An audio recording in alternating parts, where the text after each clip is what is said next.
Jadi kejadian ini atau cerita ini gue alamin pada tahun 2010 bang. Lebih tepatnya bulan suci Ramadan. Dan pengalaman ini teman gue atau ya teman satu tongkrongan bang. Teman satu tongkrongan main di kampungan gue itu. Dimana waktu nih pas gue lagi beli es batu nih di hari itulah bulan Ramadan. Gue beli es batu sore itu. Nah kan rumahnya emang persis banget nih bersebelahan nih sama rumah gue, cuman ada selisih perbedaan jalan aja, jalan kecil gitu. Pas gue balik beli es batu nih, gue lihat dia udah dalam keadaan rapi udah pakai jaket lah, jeans gitu kan. Nah jadi kalau di kamarnya dia itu pas dia buka jendela itu langsung ngeplong ke jalan gitu bang. Kan gue ngeliat dia nih, lah Dik lu mau kemana, gue bilang gitu kan. Gue mau ke rumah abang gue kangen sama ponakan gue, jadi gitu. Nah ntar aja kali buka dulu, abis buka gue bilang gitu kan, ntar gue anterin sama anak-anak. Ah enggak, gue udah kangen Riz, anterin gue yuk, dia bilang gitu kan. Ya ntar aja udah nanggung, emang kakak lu ngizinin lu udah izin, gue bilang gitu kan. Kata dia nggak ngizinin sih, disuruh buka dulu sampai sholat tarawih, dia bilang gitu kan. Ya udah ntar aja gue anterin sama anak-anak. Terus nah dia mengiyakan nih akhirnya. Oh ya udah ya bener ya, ntar lu anterin gue habis buka. Iya ntar habis buka gue anterin, udah bukain dulu.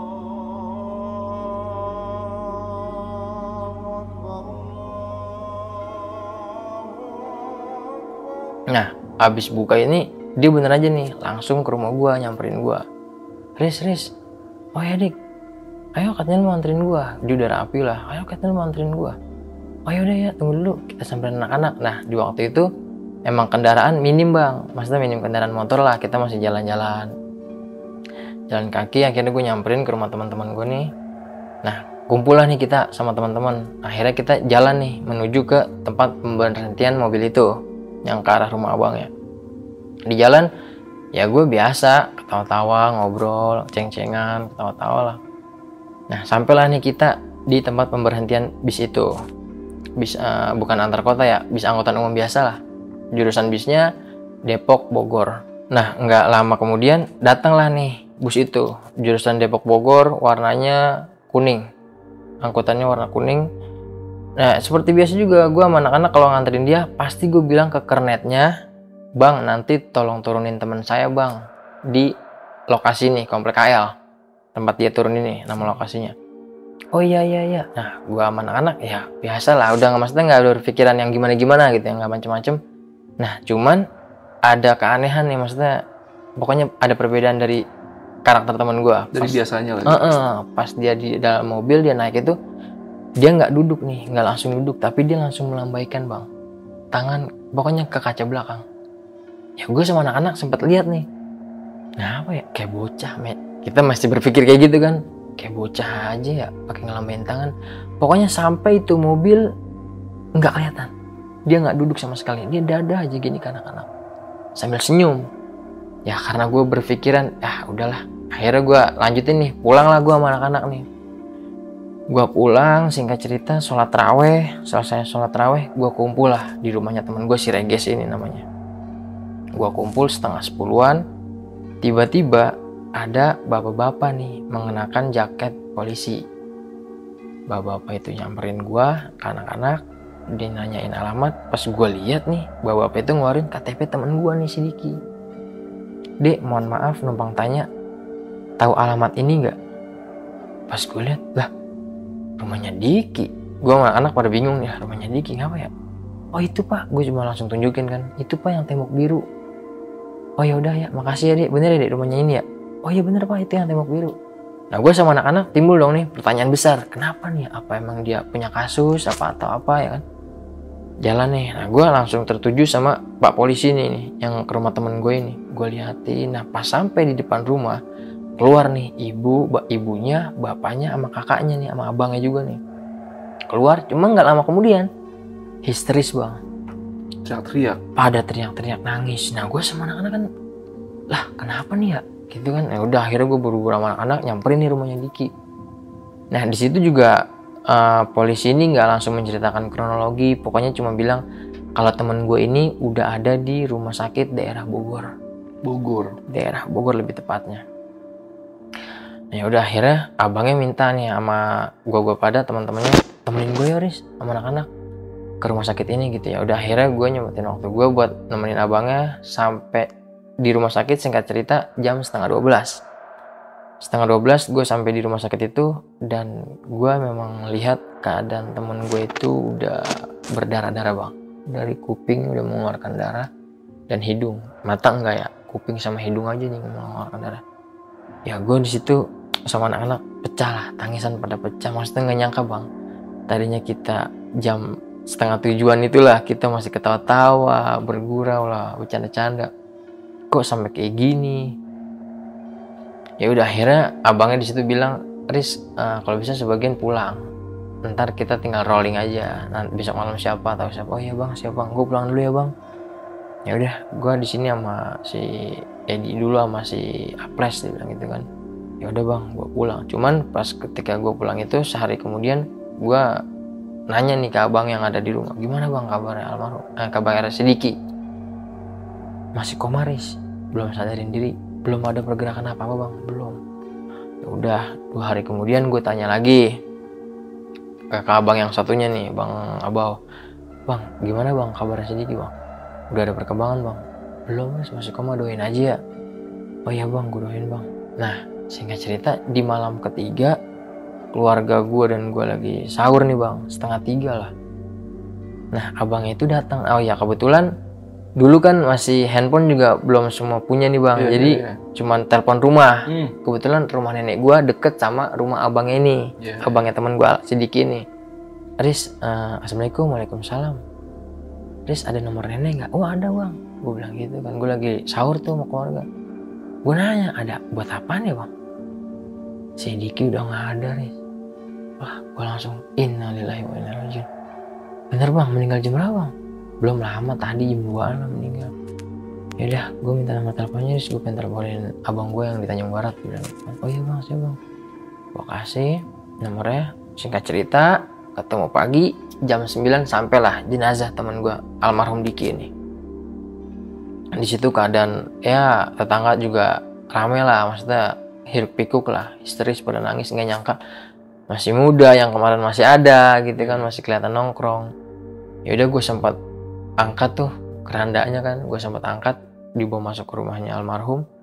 Pas dibuka kan biar keluarga sama tetangga ngeliat gitu ya.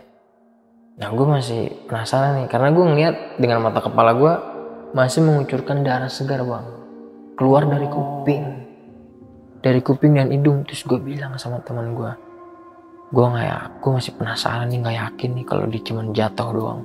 Di situ gue langsung muncul kecurigaan gue, karena kalau orang jatuh doang ya kali dia sampai kayak gini, gue bilang gitu kan. Cuman di saat itu gue nggak langsung nanya ke abangnya nih, atau nggak mau kepo lah, ntar malah dipikir lu apaan sih anak kecil sok tahu gitu kan. Ya udahlah, kronologi kenapa bisa meninggal gitu. Tetap gue masih mikirin nih kenapa nih bisa meninggal kayak gini nih.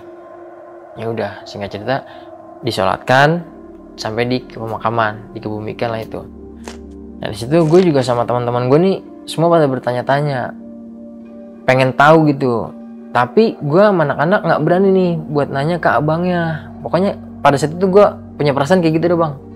Gue nggak bisa keluarin gimana maksudnya, gue nggak ngerti lah. Gue pada penasaran doang nih sama anak-anak, bertanya-tanya. Cuma ya udah. Nah karena di situ waktu itu kan bulan Ramadan. Kan bulan Ramadan itu nggak boleh ya tahlilan. Karena tahlilan itu kan ya bisa bentrok lah sama taraweh gitu kan. Akhirnya keluarganya ini kan mengadakan tahlilan ketika sudah lewat dari Idul Fitri 1 minggu.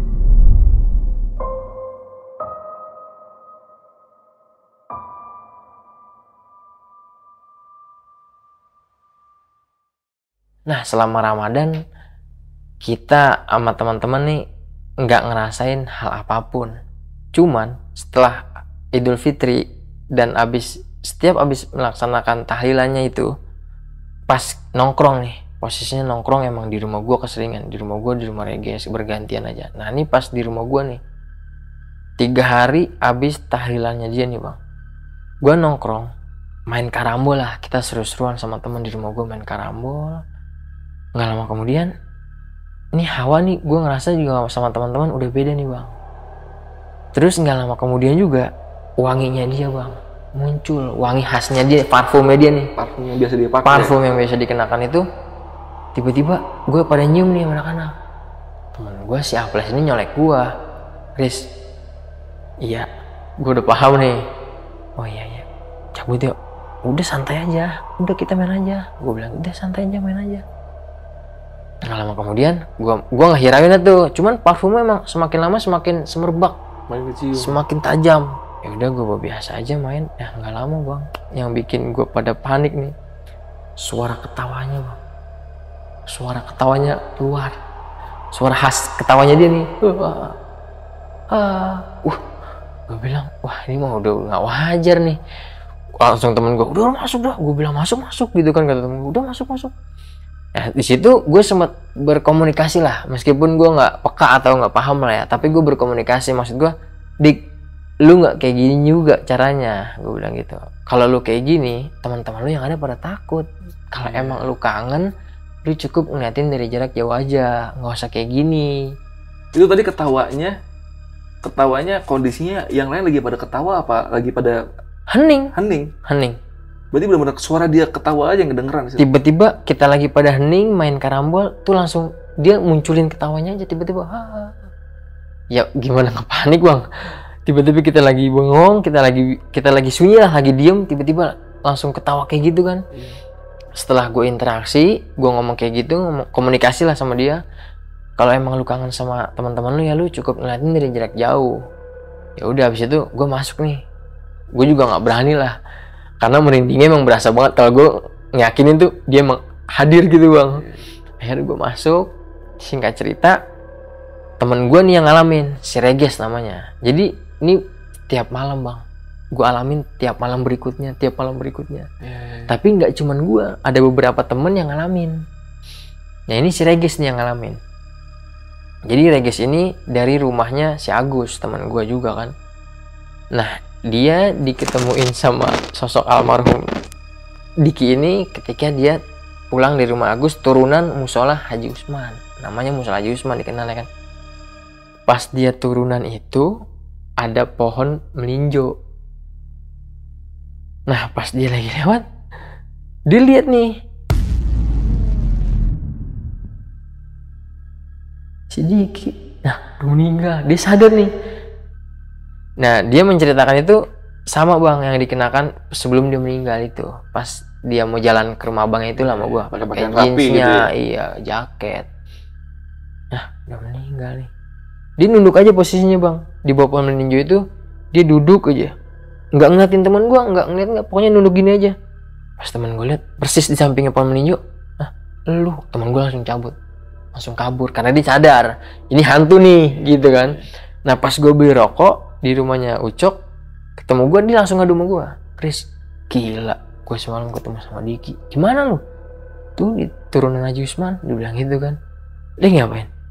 Nunduk aja gila dengan pakai pakaian yang kemarin kita anterin pas kemarin dia sebelum meninggal. Oh berarti itu temen lu yang ikut nganterin dia buat naik mobil? Semuanya bang, Aples, gue, Reges, Alvin, itu teman satu tongkrongan nganterin dia semua bang.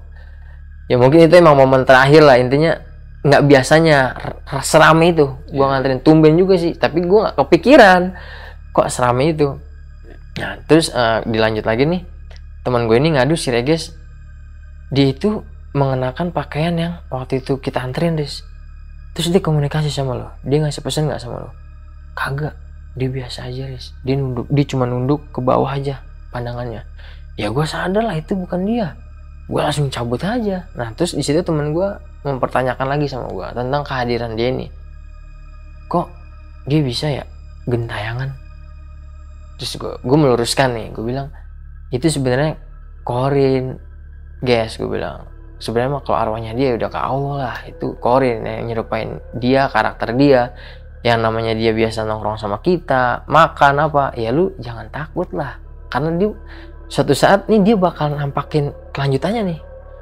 Lu bikin takut gua aja, kata dia gitu ya. Kagak, emang bener, pokoknya intinya ya kita harus terima resiko, kita temennya dia, gue bilang gitu kan. Nah singkat cerita, malam minggu nih bang, pas posisinya malam minggu, gue pada bakar ayam nih. Nah di situ juga pas banget abangnya ngikut nih, salah satu abang yang ngikut, Bang Abau. Gue bakar ayam, nah gue mikir ayam lama banget lah, gue tinggalin lah bakar-bakaran. gue sebat lu nih ngerokok di pinggiran persis di depan rumahnya si Reges. Pokoknya pandangan gue nih langsung kayaknya gue pengen ngeliatin ke bawah aja. Mata kiri gue nih, gue langsung noleh. Lah, almarhum. Tiba-tiba langsung muncul gitu, saat kayak tiba-tiba bayangannya gitu langsung tampak jelas banget gitu, tajam gitu bayangannya. Lah, almarhum. Gue langsung tarik nih abangnya nih, si Bang Abah. Bang, sini dah bang. Apa sih bang, sini bang. Oh bang, almarhum bang, di depan rumahnya Poya, pohon belimbing. Mana? Itu. Abangnya sampai, mana sih? Itu bang, dia lagi ngelambain tangan. Nah, gue penasaran ya, gue tarik Reges nih. Guys, sini guys. Apa Res? Lu ngeliat nggak almarhum Diki? Wah iya, benar dia lagi ngedada ya. Nah teman gue langsung pandangannya langsung, ya kita di situ haru lah, karena dia dengan pandangan yang ya pokoknya penuh pilu lah, dia sambil senyum, dia ngedadain ke kita. Tapi abangnya nggak lihat. Abangnya, yang gue bingung abangnya nggak ngeliat bang. Gue merinding asli. Abangnya ini nggak ngeliat. Terus akhirnya nggak lama temen gue si Regis ini ngeliat, lama-lama dia kayak udah pudar hilang. Nah di situ abangnya juga mempertanyakan, kok gue nggak bisa ngeliat dia ya? Gue juga bingung bang, yang bisa ngeliat kok gue ya. Makanya gue bikin penasaran tuh, biar lu meyakinkan kalau gue lihat, ya lu lihat. Makanya gue tarik bang. Tapi lu lihat bener guys, gue lihat bang, dia dada bang, dia ngelambain tangan, dia dada ke kita. Jadi situ gue sempat kirimin doa lah, mungkin kata abangnya, ya mungkin dia butuh doa kita, Riz, kita doain dulu lah sebentar, kita doain. Singkat cerita, ya udah, ayamnya matang nih, ayam matang, gue makan. Nah di situ gue ngelanjutin nongkrongnya gue bang, gue makan kacang, ngopi lah. Nah di situ juga ada keanehan nih. Jadi kan dulu kan kita kacang nggak makan di kacangnya aja, namanya bekas tahlilan. Abangnya ngeluarin kacang di piring-piring gitu lah, di piring. Ada satu momen ketika gue lagi ngobrol, ketawa-tawa, bercanda sama anak-anak. Nah ini harum parfumnya dia ini tiba-tiba muncul lagi bang. Harum parfumnya dia muncul. Ya gue nggak sama anak-anak, gue udah biasa aja, tenang. Anak-anak udah pengen, udah pak, cabut, kabur gitu kan. Udah tenang. Udah santai aja, orang dia teman kita, gue bilang gitu kan. Gue pada makan kacang. Nah tiba-tiba nggak tahu lah apa, emang dia pengen ikut makan atau gimana. Tuh kacang 2 mantul bang. 2 atau 3 kacang tuh tak. Semua ngelihat. Gue langsung astagfirullahaladzim, apa nih? Balik bubar. Langsung bubar. Di situ gue pikir itu entah itu emang sosoknya dia, korinnya dia, atau itu ada makhluk lain, gue nggak ngerti lah. Di situ gue ngeliat udah pokoknya udah ya kacang tak. Cepet banget gerakannya kacang itu. Udah gue bubar. Nah temen gue nih si Bakul ini baru mengeluarkan obrolannya ketika terakhir kali dia nginep bareng si almarhum.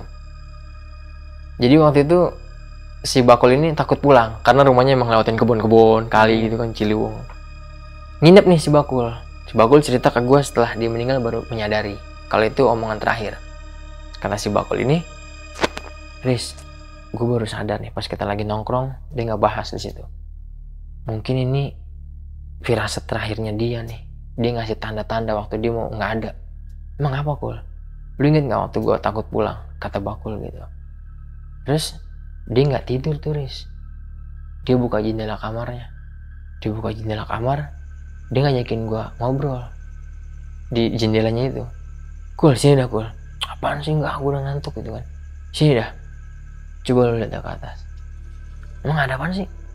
Enak kali ya tinggal di langit. Dia ngomong kayak gitu. Nah si Bakul ini, lu ngaco aja Dik, udah tidur lah, ngaco aja lu, udah malam kayak gini, dia bilang gitu kan. Kagak Kul, emang enak ini tinggal di langit. Dia ngajutin lagi, kagak, udah lu ngaco lah, udah tidur, tutup jendela, tutup. Nah dia akhirnya ngikut omongan di Bakul, tidur lagi. Nah si Bakul ini akhirnya sadar nih, kalau beberapa hari kemudian ya dia nggak ada. Baru sadar di situ. Yeah. Oh mungkin itu firasat, tanda-tandanya dia ngasih tanda kalau dia mau pulang gitu.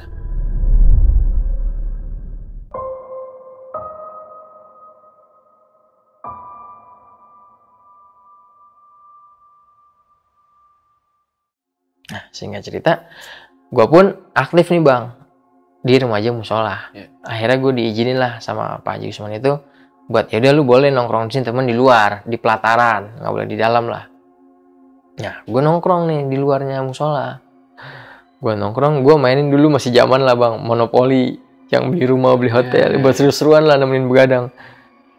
Gue main monopoli. Nah emang gue udah juga merasakan hawanya itu hening, udah senyap banget dah, udah sepi, nggak ada orang lewat, cuman gue doang nih. Nah pas gue lagi ngalamin main monopoli, itu dia emang kayaknya kalau setiap dia mau hadir gitu ya, dia selalu ngeluarin parfum, harum parfum ya. Temen gue udah nyolek nih siapa Ples. Iya paham, udah biasa aja, gue bilang. Main lah, gue tetap main. Nah nggak lama, kertas monopoli gue itu digeser bang. Break, ya kan pada tumpahan, maksudnya yang gue beli rumah-rumahan itu ya. Brak, wah udah nggak bener nih. Ya, di situ gue sempet emosi nih sama si almarhum ini nih. Gue sempet ngeluarin emosi gue bilang, lu nggak kayak gini juga dik caranya. Gue bilang, kalau lu kayak gini ya lu sama aja neror kita, neror teman-teman lu, bikin tongkrongan lu nih jadi sepi, bubar, takut karena lu. Kalau emang lu kangen, lu dari jauh aja. Gue bilang gitu kan. Kita semua ngirimin doa buat lu. Gue dari situ udah emosi bang. Maksudnya nggak terima lah caranya dia kayak gitu sampai ngegerakin, ngasih eksistensi kayak gitu kan. Ya udah gue bilang, udah kalau kayak gini juga lu parah dik, gue bilang. Udah lu nggak kayak gini, lu natin kita dari jauh aja, gue bilang. Bubar, temen gue juga pada lompat-lompatan kan, panik dengan kayak gitu caranya dia. Nah besok malamnya nih gue sholat isya nih bang. Nah ini jailnya dia nih, kejayalannya dia nih, suka nyolek gue nih sama teman-teman. Gue lagi sholat dari belakang dicolek-colekin. Pas gue rakaat pertama takbiratul ihram, Allahu Akbar. Pas gue baca ayat tuh, dia nyolek bang. Wah, jailnya almarhum nih. Pikir, nah nanti nih teman-teman gue semua ngerasain nggak? Gue sempat berpikir kayak gitu di perasaan gue. Yaudah, gue lanjutin sholat sampai sholat gue kelar. Pas keluar langsung nih si Alvin ini temen gue langsung negur gue. Riz, ya tadi lu ngerasain nggak? Nah, gue mau nanya nih sama lu pada, lu tadi ngerasain nggak? Iya dicolek ya, pinggul kita ya. Iya dicolek, gue bilang. Semuanya ngerasain berarti? Semua, nggak cuma satu doang bang. Semua dicolek sama dia. Itu emang khasnya dia kalau bercanda kayak gitu. Gue bilang, nah terus temen gue sempet ngomong nih si Aples ini. Kan aneh ya, maksudnya gue bingung Riz, kenapa padahal kita lagi sholat ya, kok dia bisa ya gangguin kita, bilang gitu kan. Ya gue sempat meluruskan lagi, gue bilang ya intinya kan gue bilang itu korenya dia yang ngikutin sifat baik buruknya dia lah, intinya lu nggak usah kaget lah. Dan ini pasti bakal bermunculan terus sampai ya mungkin sampai bisa dibilang dia tenang atau gimana, gue nggak ngerti. Karena gue juga masih bingung nih, yang kemarin kita bahas kan meninggalnya kenapa nih si Diki, gue bilang gitu kan. Kita masih belum ketemu titik kuncinya nih, gue bilang. Ya udah, gue pada cabut dari musola pulang. Nah ini jadi pengalaman ini nggak cuma satu gue alamin, tapi semua bang, sampai yang ada cewek juga. Sampai dia nampakin nih si cewek namanya. Pokoknya siapa aja yang kenal sama si Diki ini. Namanya Diana. Gue boleh ceritain di sini. Diana ini juga ngadu nih ke bocah-bocah gue, ke tongkrongan gue lagi nongkrong bareng, ngadu. Nah dia nampakin di jendela kamarnya. Karena dia sempat suka nih sama si Dian ini nih. Si Diki ini suka sama Dian? Sempat suka. Riwayatnya dia sempat suka. Nah dia cerita, iya lu pada ditunjukin gak sama almarhum? Iya Yan, gue bilang. Gue juga Riz kemarin guys, gue ditemuin. Dia nampakin di kaca gue. Pas gue mau tutup hordeng, tiba-tiba dia muncul. Langsung lah gue kaget lah. Gue langsung tutup lah. Karena gue yakin emang itu dia. Iya. Udah lu gak usah takut lah, gue bilang. Ya cuman itu aja sih, kata dia. Cuman itu aja. Cuman kalau kayak di lain-lain teman gue nih yang cewek juga cuman panggilan Resti gitu doang. Nah, ini kembali di mana momen ini, momen yang menurut gue face to face nih bang sama almarhum Diki ini. Jadi bokap nyokap gue waktu itu kebetulan emang lagi ada acara di rumah kakak bokap gue nih. Oh iya, itu bertepatan malam Jumat. Karena di hari Sabtunya sepupu gue ini akad nikah. Di hari Jumat itu gue sendirian, abang gue juga lagi nongkrong keluar. Gue nonton TV lah. Gue nonton TV, gue lihat jam 11:30. Pas gue lagi nonton TV, di ruang TV itu, jadi ini sofa gini bang. Tapi gue nggak duduk di sofa. Gue duduk di bawahnya sofa, senderan. Gue senderan, gue lihat jam 11:30. Ngantuk tapi nggak mau tidur. Kayaknya hawa, gue juga merasakan kayaknya ada yang beda nih di belakang gue. Gue merasakan kayak gitu bang. Kayak ada yang beda. Nah nggak tahu kenapa nih. Tiba-tiba nih tangan kiri gue mau megang sopanya aja bang. Ke sofa gitu kan. Lagi nonton TV. Tiba-tiba nih tangan gue nih. Pek. Kok perut ya?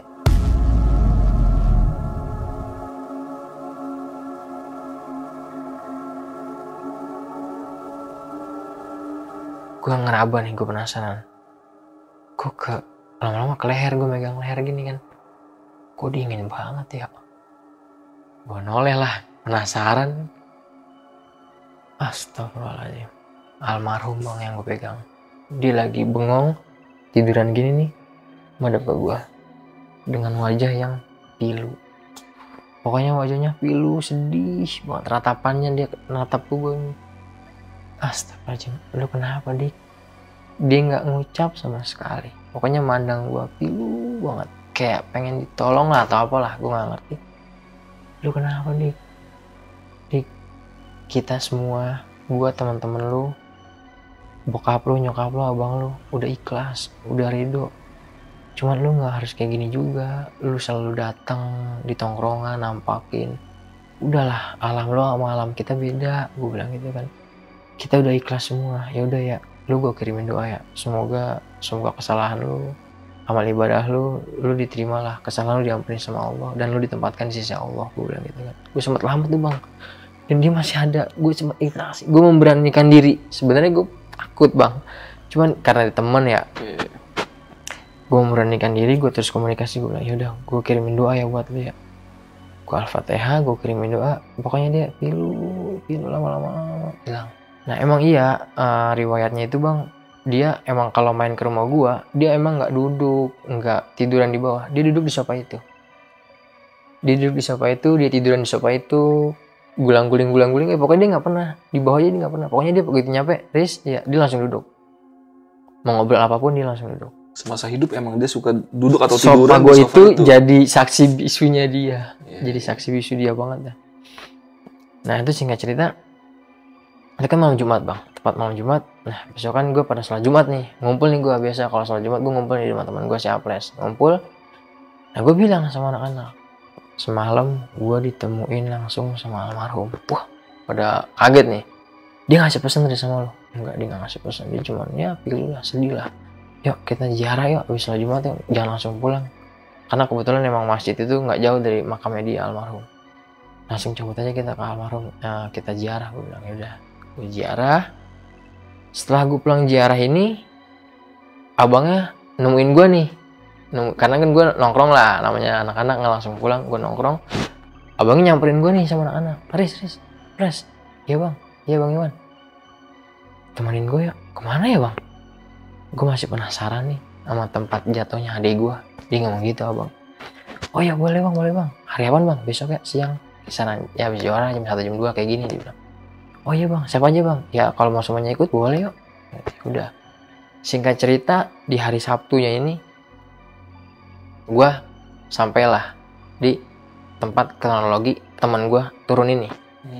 Sampai di lokasi itu, gue nyari nih saksi atau narasumber lah. Saksinya ini yang benar-benar ngelihat gitu ya. Gue nanya-nanya ke sono kemari, pangkalan ojek, sampai warteg-warteg yang ada di sekitar kan, halte-halte itu, tukang koran. Nah ketemu nih sama ojek pangkalan yang bener-bener ngeliat. Dia keluar dari warteg sebelah, abangnya nanya kan, bang ada yang lihat nggak bang, bulan yang lalu bulan Ramadan ada anak muda pakai baju biru, jaket, jeans, jatuh atau kecelakaan gitu bang, gitu kan. Keluar nih ojek pangkalan, sambil bawa piring keluar. Oh iya bang, saya lihat bang. Oh itu adanya abang, itu adik saya bang. Iya saya lihat bang, saya yang bantuin gotong. Dibilang gitu kan. Terus gimana bang? Maksudnya adik saya kecelakaan, jatuh atau ditabrak bang? Nah adik abang itu pas saya lihat, kebetulan saya lagi opang nih, lagi jaga pangkalan. Adik abang turun dari Miniarta warna kuning, jatuh bang. Baru kaki kiri mobil itu ngegas. Jadi adik abang kepelanting gitu, kebanting. Jatuh lah. Saya lihat langsung saya pak sama warga sekitar sama tukang warteg kita pada bantuin nih adanya abang. Kita pada hampirin. Nah terus pas abang lihat gimana bang kondisinya adik saya? Adik abang cuma melotot aja bang. Keadaannya cuma tatapannya cuma ke atas melotot. Tapi nggak ngucurin darah abangnya gitu kan. Sama sekali nggak ngeluarin darah bang. Nah terus emang dia bang, adik saya ini punya riwayat, punya penyakit dulu dikenalnya kan 7 keliling. Kalau sekarang vertigo ya bang. Punya riwayat penyakit 7 keliling bang. Oh, iya bang emang pas begitu jatuh cuman melek aja gitu bang. Entah dia kaget atau gimana, cuman nggak ngeluarin darah. Nah kita berhentiin dah, kita hadang di mobil, woi tanggung jawab gitu, tanggung jawab. Turunlah kernetnya ini turun. Oh iya saya tanggung jawab. Nah mungkin warga ini nggak ada curiga atau gimana, karena dipikir iya saya bakal bawa ke rumah sakit, saya tanggung jawab, kata supirnya ini sama kernetnya ini. Diangkatlah teman gue ini almarhum Sidiki ini, diangkat dibawa ke atas mobil ini, dimasukin ke dalam mobil angkot ini. Dan di situ emang warga bilang kalau kata tukang ojek itu banyak penumpangnya banyak. Akhirnya penumpangnya sebagian yang duduk di belakang disuruh maju ke depan atau disuruh berdiri, ada sebagian yang berdiri. Temen gue kelentangin di situ, ditidurin di situ. Warga pada turun, warga sempat ngancam, lu anterin ya, gini. Iya saya anterin pak ke rumah sakit pak, tenang saya tanggung jawab. Ya udah warga turun lah. Tukang ojek ini cerita gitu, kita turun bang, jalanlah tuh mobil. Nah di pemikiran gue sama tukang ojek ini sama, maksudnya mungkin di tengah perjalanan ya karena malam kan, kondisinya malam, penumpangnya disuruh turun semua. Nah temen gue ini dianiaya. Kenapa gue berpikir dianiaya? Karena itu luka-luka lebam, muka nih darah pada berkucuran, dan duitnya raib, disisakan masih, alhamdulillahnya juga disisakan KTP dan dompet masih ada. KTP itu masih terselip di dalam dompet, diambil cuman duitnya aja. Abis itu mungkin dibantai, temen gue masih dianiaya di dalam mobil itu, temen gue dibuang. Nah kaget nih, adik saya ditemuin bang, bukan di rumah sakit, tapi di pinggir jalan daerah Bogor, di semak-semak, deket tempat sampah lah, pokoknya tempat sampah semak-semak itu. Adik saya ditemuin udah geletak bang. Astagfirullahaladzim, berarti nggak dibawa ke rumah sakit bang? Kaget lah, semua saksi mata yang lihat kejadian itu kaget, dipikir ya supir sama kenaik ini jujur lah, nyata kan enggak, di luar dugaan. Adik gue udah ada di inian bang, adik saya udah ada di pinggir jalan dalam keadaan berdarah-darah dan duitnya hilang, nggak ada. Abang berarti adiknya korban penganiayaan ya bang? Iya. Terus gimana bang? Ya udah meninggal. Innalillahi, kaget lah dia. Nah singkat ceritanya itu, ketika gue udah dapat semua kunci jawabannya, ya gue itu nggak berpikir abangnya atau menanyakan bang usut tuntas bang atau gimana. Gue nggak pikir ke situ. Yang penting gue pikir, oh berarti temen gue bener nih dianiaya, bukan dijatuh semata atau gimana kan. Karena yang gue lihat ya itu pokoknya nggak wajar lah, mukanya udah pada lebam. Dan polisi nemuinnya itu di Bogor, di daerah Bogor ya, bukan di komplek AL itu. Bukan di komplek AL, dan yang nemuin bukan langsung polisi bang, tapi warga sekitar daerah Bogor. Warga sekitar Bogor ngelihat temen gue udah bergeletak di pinggir jalan bersimbah darah. Akhirnya panik lah, nggak mungkin mau langsung pegang lah, tapi langsung ke pos polisi terdekat. Dan pada akhirnya pos polisi terdekat itu ya mengidentifikasi ya alamat ini, ditelusuri lah alamatnya. Makanya akhirnya polisi itu datang lah ke alamat rumah teman gue.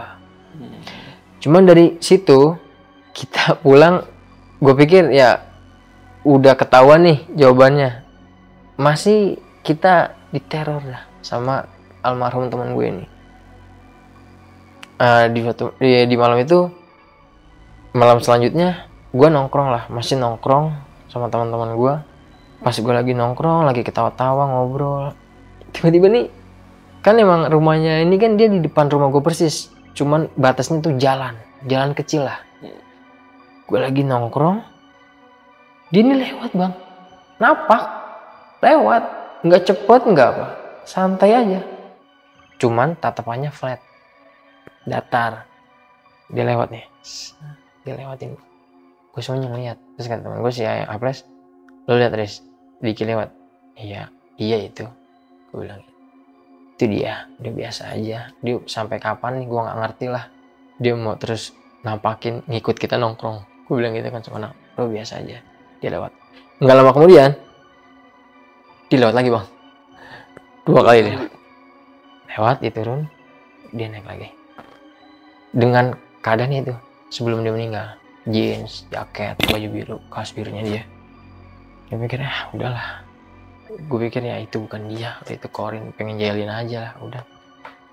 Nah setelah itu juga, gue masih ngalamin hal yang ya nggak wajar lah menurut gue. Gue sama teman-teman gue nih ngalamin nih masih diteror sama almarhum teman gue ini. Dan nanti bisa lah teman-teman ini nonton langsung ke channel gue. Oh iya. Jadi nanti banyak teman-teman gue nih yang mau cerita nih di channel gue dan kronologi tempat dia turun, jatuh, dan jalanan tempat dia adanya di mana gitu. Lu ada dokumentasinya tuh? Ada bang. Oke. Nanti mampir aja ke channelnya si Aris. Itu nama channel lu apa, Aris? Dimensi Mistik bang. Dimensi Mistik. Ya nanti linknya gua taruh di deskripsi. Buat kalian yang penasaran sama lokasi-lokasi kejadiannya si almarhum ini meninggal ya. Dan ada perspektif lain lah dari cerita-cerita teman lu yang karena lu kan rame-rame tuh ya. Iya. Kejadian yang nggak cuma lu sendiri. Gue sendiri yang ngalamin Dan lu juga bukan lu sendiri, rame-rame. Waduh, ini kejadiannya itu Lenteng Agung tadi apa? Lenteng Agung. Lenteng Agung tempat dia jatuh. Kalau tempat dia jatuh Tanjung Barat. Tanjung Barat. Komplek Tanjung Barat. Dia Pasar Minggu. Jatuh di situ, dimasukin ke angkot lagi buat dibawa ke rumah sakit. Ternyata jenazahnya ditemuin lagi, bukan jenazah ya, itu dalam kondisi udah sekarat ya. Udah sekarat. Di daerah Bogor. Kondisi udah luka-luka. Udah luka lebam. Makanya dibawa ke rumah sakit Bogor. Nah iya, dibawa ke rumah sakit daerah Bogor. Wah, gokil. Dan polisi nginfoin juga di rumah sakit Bogor ya? Di rumah sakit Bogor, bukan di daerah Jakarta. Bukan di daerah Jakarta, itu emang trayeknya lewat Bogor atau gimana tuh? Karena itu jurusan mobilnya emang Depok Bogor. Pas gue lihat, kan gue berhentiin tuh. Pas gue lihat di poster depannya itu kan ada tuh jurusan Depok Bogor. Ini tapi untuk akhirnya polisi itu netepin sebagai kayak kecelakaan biasa atau gimana sih? Atau tabrak lari atau gimana polisi? Polisi sih mungkin mengungkapnya kalau ini tuh ya korban penganiayaan lah. Penganiayaan, ya kecelakaan penganiayaan sih kalau menurut gua. Iya. Tapi nggak ada info lagi dari polisi apa update-nya gitu? Nah nggak ada bang. Gue juga kurang paham kenapa nggak diusut tuntas atau gimana, nggak ngerti gue sama hukum pada zaman itu ya, nggak ngerti. Mungkin kalau gue ini sih dari perspektif gue ya, mungkin karena saat ditemuin polisi itu kondisinya belum meninggal, masih sekarat doang, akhirnya dibawa ke rumah sakit, makanya itu dianggap ya belum tragedi yang serius lah. Oh iya. Beda cerita ketika kalau misalnya pas polisi nemuin si almarhum itu udah meninggal yang di pinggir jalan semak-semak itu mungkin bakal diusut tuh karena yang ditemuin kan jenazah. Iya benar, udah meninggal ya, udah meninggal. Menurut gue ya, mungkin yang nggak tahu juga. Dan ini si Aris juga sebenarnya ini masih prasangka lah ya, karena kan kita nggak bisa ngebuktiin juga ya. Iya bang. Nggak bisa. Cuman ya agak emang janggal aja. Hampir. Karena kan yang di warteg itu kan ngomong kalau pas lagi jatuh itu nggak ada luka-luka sama sekali nggak ada luka. Cuman vertigonya aja kali kambuh ya. Mungkin karena benturan ke aspalnya mungkin terlalu keras, akhirnya dia kan melotot aja gitu kan. Iya. Yang nambah bikin curiga lagi sih yang duitnya hilang sih. Itu. Duitnya hilang. Kenapa duitnya semua hilang? Iya. Makanya tuh. Kacau sih. Dan juga ditemuin lagi di tempat lain di daerah Bogor. Nah, iya. Dan satu trayek sama mobil jurusan itu.